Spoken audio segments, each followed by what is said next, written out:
5 seconds, 2 seconds, ready.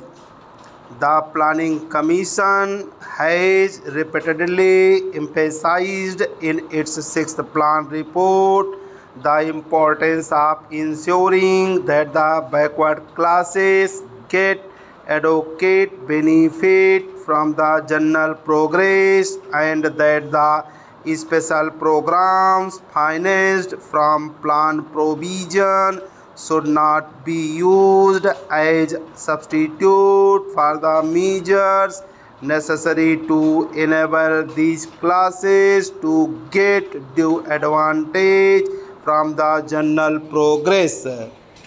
But no attempt is, however, made in the mid-term appraisal to assess how far this recommendation of the Planning Commission was effectively implemented by the central and the states governments. There is reason to believe that, as before, adequate benefits did not accrue to the backward classes from the general progress. No doubt, some significant progress has been made in the field of education, but here too shortfalls are very glaring. Our speed in the direction of literacy has not kept pace with the increase of our population, and today there are more illiterates in India than there were in 1951. The mid-term appraisal itself confesses that the standard of education, both at the primary and at the secondary stage, has gone down. There has been no improvement so far as the discipline of students is concerned. No attempt whatever has so far been made to cultivate in the students is the democratic spirit, to educate them in the art of democratic citizenship, to befit them for discharging their duties as democratic citizens.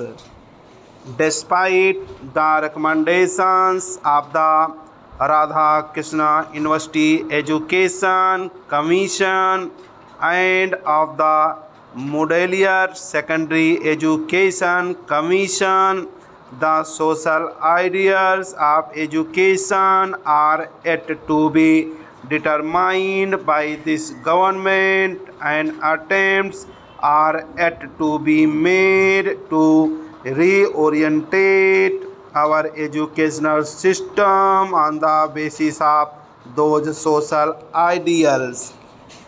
The directive principles of state policy required that by January 1961, provision for free and compulsory education for all children up to the age of 14 was to be made by the state.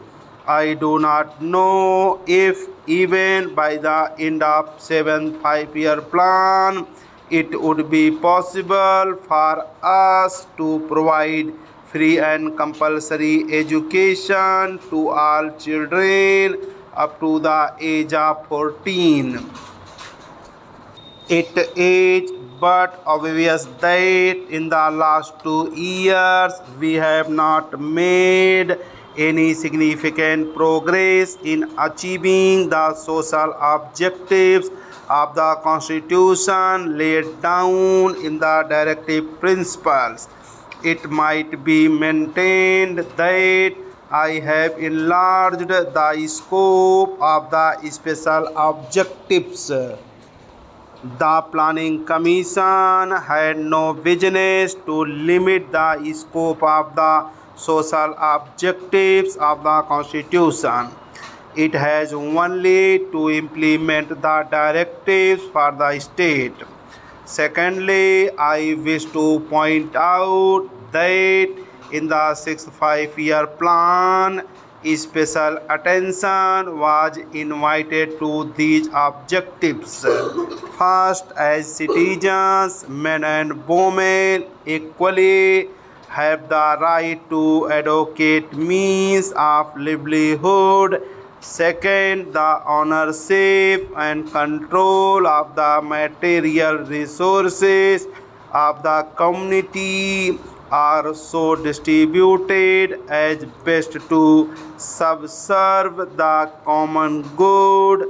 And third, the operation of the economic system does not result in the concentration of wealth and means of production to the common detriment.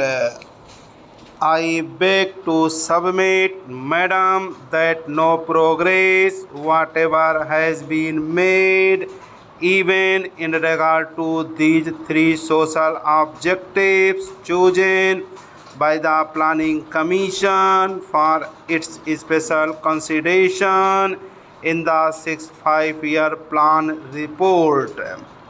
Madam, I may point out that the directive principles of state policy also require the state to pay special attention to the promotion of cottage and rural industries, and even in the sixth five-year plan report, considerable stress was laid down on this matter.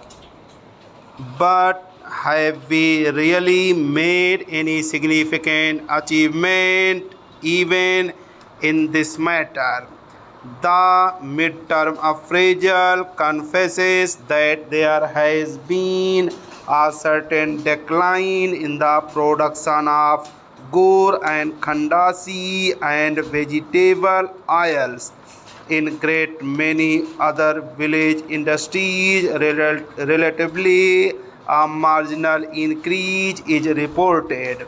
The production of handloom, cloth and khadi no doubt showed a sizable increase, but at the same time, production is estimated to fall short of the planned target at the end of the sixth plan period by about 100 to 150 million meters in the case of handloom cloth and 50 to 60 million meters of the case of khadi. It is admitted in the mid-term appraisal that small industries and industrial estates generally suffered for want of certain raw materials, especially since the onset of emergency. I beg to submit, Madam, that while our government claims to be imbued with the spirit of Mahatma Gandhi, the father of the nation, and claims to stand for the promotion of small-scale industries, cottage and rural industries as required by the father of the nation. This government is according stepmotherly treatment to the cottage and rural industries as well as to other small-scale industries. Take the case of gur and khandasi. Sometimes the government becomes very enthusiastic about promoting khandasari. Sometimes all sorts of restrictions are imposed on the production of gur and khandasi.